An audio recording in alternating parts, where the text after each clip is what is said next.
কেন আর আজকে না আসলেই তো চলতো। তোমার কি কোনো ধারণা আছে একটা মেয়ে এরকম একটা এই যে ছেলেগুলোতে চলে গেল তোমার সামনে, একটা কথাও বলতে পারলাম না ওদেরকে। তুমি কিভাবে এনি আইডি ওর কথাটা সত্যিকর কথা আমাকে শুনিয়েছো তখন?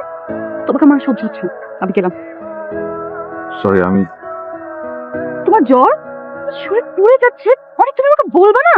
অসুবিধা নাই। তুমি এতটা জ্বর নিয়ে এখানে কেন আসছো? আমি যদি জানতাম আমি তোমাকে আসতে বলতাম। তুমি না আমাকে একদমই বুঝো না, তবে তুমি আসছো বলতো। দেখলেন তো তারিন আমাকে কতটা ভালোবাসে। ও আমার সুখ দুঃখের একমাত্র সঙ্গী। আমার সবচেয়ে খারাপ সময়ে ও আমার পাশে থেকেছে। তোমার আদরের বোনের ছেলে কি ঘুম থেকে উঠেছে? ঘুমাবে না?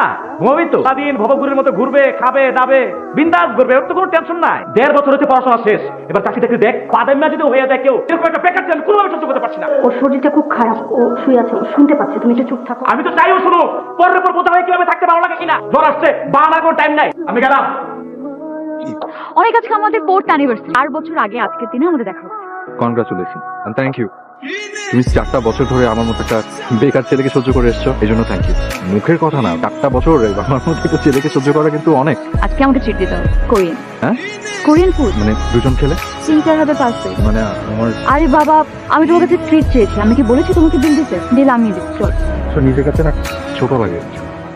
দেখলেন ও আমাকে কত সুন্দর কনভিন্স করে ফেললো। ও আমার একমাত্র শক্তি, আমার মনের জোর।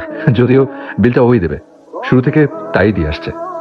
আমি তোমার বাবাকে গিয়ে কি বলবো? তুমি বলবা, আঙ্কেল আমি একটা বেকার ছেলে, অনেকদিন ধরে চাকরি চাচ্ছি কিন্তু কোনোভাবেই পাচ্ছি না, আপনি আমাকে একটা চাকরি দেবেন? তুমি জাস্ট সুন্দর মতো পরিপাটি হয়ে প্রেজেন্টেবল হয়ে বাবার সাথে দেখা করো। আমার নার্ভাস লাগছে।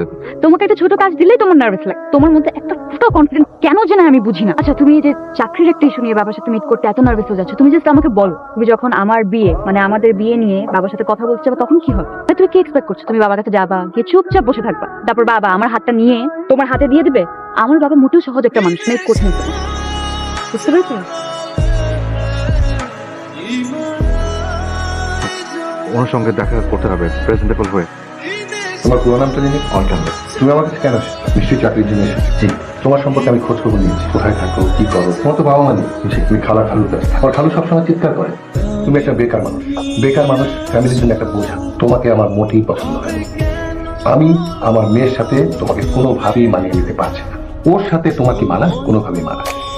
তোমার প্রয়োজন চাকরি, কিন্তু তার বিনিময়ে আমি একটা ডিল করতে চাই। সেই চাকরির বিনিময়ে আমার মেয়ের জীবন থেকে তোমাকে দূরে সরে যেতে হবে। পারবে না? তুমি চাকরি চাও না আমার মেয়েকে চাও?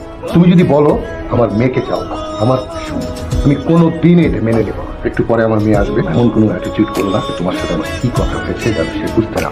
আর কখনো আমি তোমাকে এই জাতীয় কথা বলছি তাকে শেয়ার করতে না, ওকে?